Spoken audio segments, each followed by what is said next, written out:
this is the amp we've been waiting for. So I'm so excited. This is the 1600 watt GMD8701 1600 watt amp, but RMS. Turn this around.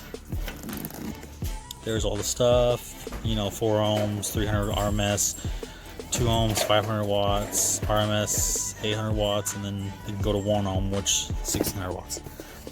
We're gonna open it and take a look at it. Comes with screws. Let me get it out. Okay, so here's the amp. Here's all the connections. Your input, output for like bridging and stuff, and then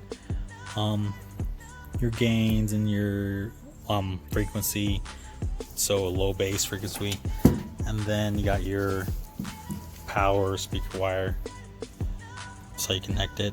Just a little whatchamacallits, Allen screws or something, whatever. I can't remember. Same thing on here, speakers. That's everything. There's nothing else to it. It's pretty simple. It's pretty small too, so that's awesome. Also comes with a power base or power knob, bass knob. So if you need that, you can hook it up, and that's your wire right there. And then here is all the Allen wrench and your screws to get it in, and it's pretty simple. Here's your instructions, but we're gonna get this all wired up. But yeah, well, actually, this is just the review for that. So, good job.